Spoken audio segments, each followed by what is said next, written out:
friends, welcome to kavithasamayalarai. இன்னைக்கு நம்ம பார்க்க போற ஸ்பெஷல் ரெசிபி நல்ல ஒரு சுவையான திணை அரிசி பாசிப்பருப்பு பாயசம். நம்ம பண்டிகை காலங்கள்ல இல்ல ஒரு ஸ்பெஷல் அக்கேஷன்ஸ்க்கு இந்த பாயசம்லாம் கண்டிப்பா வீட்டில் பண்ணுவாங்க. ஏன்னா அது ஒரு சிம்பிளான ரெசிபி. நம்ம விதவிதமா பாயசம் பண்ணலாம். இந்த திணை அரிசி பாசிப்பருப்பு பாயசம் ஒரு தடவை ட்ரை பண்ணி பாருங்க. கொஞ்சம் டிஃப்ரெண்ட்டாக இருக்கும், ரொம்ப நல்ல டேஸ்ட்டாக இருக்கும், முக்கியமாக ரொம்ப ஹெல்த்தியானது. இந்த ஹெல்த்தியான மில்லட் திணை அரிசியோட பாசிப்பருப்பு சேர்த்து நாட்டு வெல்லம் சேர்த்து அருமையாக பக்குவமாக பாயசம் செஞ்சால் ஆஹா அட்டகாசமாக இருக்குங்க. ரொம்ப ஒரு அருமையான ரெசிபி இது. ரொம்ப சிம்பிள் அண்ட் ஈஸியாகவும் பண்ணிடலாம். ஸோ மிஸ் பண்ணாமல் ட்ரை பண்ணி பாருங்கள். வாங்க அருமையான திணை அரிசி பாசிப்பருப்பு பாயசம் எப்படி பண்ணுறதுன்னு பார்க்கலாம். இங்கே ஒரு அரை கப் அளவுக்கு திணை அரிசி எடுத்திருக்கிறேன். திணை அரிசி மோஸ்ட்லி எல்லாருக்கும் தெரியும். தெரியாத சமையல் பிகினர்ஸ்க்கு வேண்டி நான் சொல்கிறேன். ரொம்ப சின்ன சின்ன கிரெயினாக இருக்கும், இந்த மாதிரி ரவுண்டாக. இதில் நிறைய ஃபைபர் இருக்குது, நல்ல கால்சியம் அண்ட் அயன் இருக்குது, ரொம்ப நல்லதுங்க. ஸோ இதில் தான் இன்றைக்கி பாயசம் செய்ய போகிறோம். ஸோ இங்கே 1/2 கப்பு திணை அரிசி எடுத்துருக்கிறேன். இதோட ஈக்குவல் குவான்டிட்டிக்கு நம்ம பாசிப்பருப்பும் எடுத்துக்கணும்.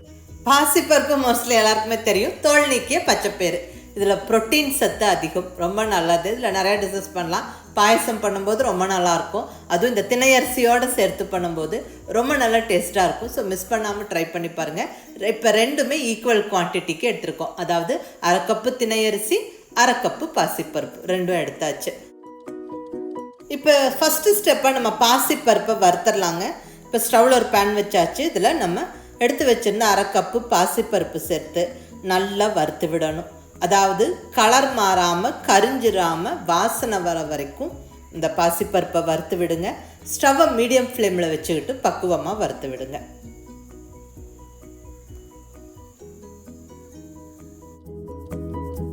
நல்லா ஒரு 2-3 நிமிஷத்தில் நல்லா பாசிப்பருப்பு வறுபட்டுருச்சுங்க.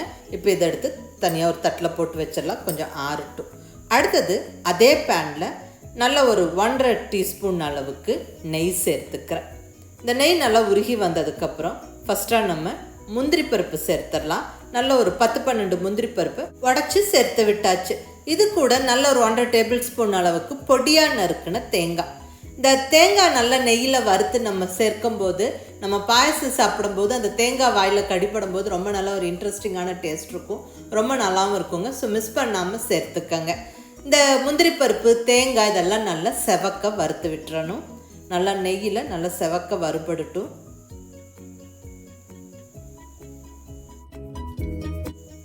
பாருங்க, நல்ல ஓரளவுக்கு செவந்து வந்துருச்சு.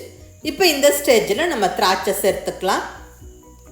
நல்ல உலர் திராட்சை, நல்ல ஒரு டேபிள் ஸ்பூன் உலர் திராட்சையை சேர்த்து விட்டு நல்லா வறுத்து விடுவோம். இந்த திராட்சை நல்லா உப்பலாகி வரட்டும்.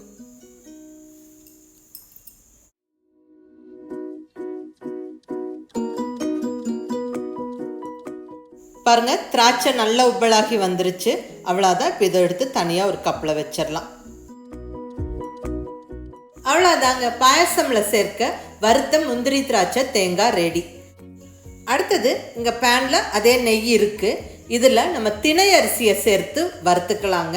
நல்லா கழுவி தண்ணி போக வடித்து வச்ச திணை அரிசியை நான் இங்கே சேர்த்துக்கிறேன். 1/2 கப்பு திணை அரிசி நல்லா கழுவி தண்ணி வடிச்சிட்டு நெய்யில் சேர்த்து வறுத்துக்கிறோம். இப்படி நெய்யில் வறுத்து விடும்போது அந்த வாசனையும் டேஸ்ட்டும் ரொம்ப நல்லாயிருக்கும். ஸோ இதுவும் நீங்கள் ட்ரை பண்ணி பாருங்கள். இப்போ ஸ்டவ்வை நல்லா மீடியம் ஃப்ளேமில் வச்சுக்கிட்டு நெய்யில் நல்லா இந்த திணை அரிசியை நல்ல ஒரு 2-3 நிமிஷம் வறுத்து விட்டுருவோம். ஸோ திணை அரிசி நல்லா வறுபட்டுருச்சு. இங்கே குக்கரில் நம்ம வறுத்து ரெடியாக வச்சுருந்த அந்த பாசிப்பருப்பை கழுவி சேர்த்தாச்சு. கூடவே நம்ம கழுவி வறுத்த திணை அரிசியும் சேர்த்து விட்டுறலாம். இப்படி வறுத்து நெய்யில் வறுத்து சேர்க்கும்போது பாயசமோட டேஸ்ட்டும் வாசனையும் நல்லாயிருக்கும். அதுக்கு வேண்டி தான் நம்ம இதை வறுத்துட்டு சேர்க்கிறோம். அடுத்ததாக இதுக்கு 4 கப்பு தண்ணி. 1/2 கப்பு பாசிப்பருப்பு, 1/2 கப்பு திணை அரிசி, 4 கப்பு தண்ணி சேர்த்தாச்சு. ஸ்டவ்வை மீடியம் ஃப்ளேமில் வச்சுட்டு நம்ம குக்கரில் குக் பண்ணிடலாங்க. குக்கர் லிட்டு போட்டுட்டு வெயிட் வச்சு விட்டு 4 விசிலுக்கு குக் பண்ணி எடுத்துருங்க. கண்டிப்பாக ஸ்டவ்வை மீடியம் ஃப்ளேமில் வச்சுக்கோங்க. 4 விசில் வந்து அந்த ஸ்டீம் ப்ரெஷர்லாம் தீர்ந்ததுக்கப்புறம் நம்ம குக்கரை ஓப்பன் பண்ணுவோம். அந்த சமயத்தில் அந்த டைம் கேப்பில் நம்ம வெல்லம் கரைச்சி எடுத்து வடிச்சுக்கலாம். இங்கே ஸ்டவ்வில் ஒரு பேன் வச்சாச்சு. பேனில் 1.25 கப் அளவுக்கு நான் நாட்டு வெல்லம் சேர்த்துக்கிறேன். இது கூட 1 கப்பு தண்ணி சேர்த்து நல்லா கொதிக்க விட்டோம்னா வெல்லம் வந்து சீக்கிரம் கரைஞ்சிரும். 1.5 கப்புலேருந்து 2 கப்பு வரைக்கும் நம்ம வெல்லம் ஜாகரி சேர்த்துக்கலாங்க. இனிப்பு வந்து உங்களுடைய டேஸ்ட்டுக்கு தகுந்த மாதிரி நீங்கள் டிசைட் பண்ணி சேர்த்துக்கோங்க. நான் இங்கே 1.25 கப்பு சேர்த்துக்கிறேன். இது சரியாக இருக்கும். பாருங்கள், நல்லா கொதிச்சு இந்த நாட்டு வெல்லம் கரைஞ்சிருச்சு. இப்போ இதை வடித்து நம்ம பாயசமில் சேர்த்துக்கலாம். இங்கே குக்கர்லேயும் நல்ல இந்த விசிலெல்லாம் வந்து ஸ்டீம் ப்ரெஷர்லாம் போயிடுச்சு. நான் ஓப்பன் பண்ணுறேன். பாருங்கள், நல்லா வெந்திருக்கு. நல்லா அந்த பருப்பெல்லாம் நல்லா மலர்ந்து வெந்துருச்சு. நல்லா அந்த திணை அரிசியும் நல்லா ஜம்முன்னு வெந்துருச்சு. இப்போ அவ்வளோதான், நல்ல பக்குவமாக கரெக்டாக குழஞ்சி வெந்துருச்சுங்க. ஸோ பாயசமுக்கு நம்மளுக்கு திணை அரிசி வேக வச்சாச்சு, ரெடியாக வெந்திருக்கு. இப்போ நம்ம ரெடியாக இருக்கிற வெள்ளைக்கரைசலை வடித்து சேர்த்துடலாங்க. ஸோ வெள்ளைக்கரைசல் சேர்த்தாச்சு. நல்லா கலந்து விட்டுருவோம். நல்லா ஒரு கொதிக்கு கொதிச்சு வரட்டும். பாருங்கள், நல்லா கொதிச்சிருச்சு. இப்போ இந்த ஸ்டேஜில் நம்ம ஏலக்காய் பொடி சேர்த்துக்கலாங்க. நான் இங்கே 1 ஸ்பூன் ஏலக்காய் பொடி சேர்த்துக்கிறேன். இது வந்து சர்க்கரையோட பிடிச்ச ஏலக்காய் பொடி, ஸோ அதனால் ஒயிட் கலராக இருக்குது. ஏலக்காய் பொடி சேர்த்த உடனே நல்ல கமகமன்னு அந்த ஸ்வீட் வாசனை வந்தாச்சு. இப்போ நம்ம ரெடியாக வறுத்து வச்சுருக்கிற திராட்சை, முந்திரி, தேங்காய் பீசஸை சேர்த்து விட்டுடலாம். நல்லா கலந்து விட்டுருவோம். பாயசம் ஆல்மோஸ்ட் ரெடி. ஸ்டவ்வை ஆஃப் பண்ணிடலாங்க. கொஞ்சம் ஆற விட்டதுக்கப்புறமா நம்ம பால் சேர்த்துக்கலாம். நான் இங்கே கொஞ்சம் ஆறுனதுக்கப்புறமா 3/4 கப் அளவுக்கு பசும்பால் சேர்த்துக்கிறேன். விருப்பம் இருக்கிறவங்க தேங்காய் பாலும் சேர்த்துக்கலாம். அது இன்னும் கொஞ்சம் டேஸ்ட் டிஃப்ரெண்டாக இருக்கும், இன்னும் ரிச்சாக இருக்கும். நான் இன்றைக்கி இங்கே பசும்பால் தான் சேர்த்துருக்கிறேன். இதுவும் ரொம்ப நல்லா இருக்குங்க. அவ்வளோதாங்க, சுவையான திணை அரிசி பாசிப்பருப்பு பாயசம் ஜம்முன்னு ரெடி ஆயிருச்சு.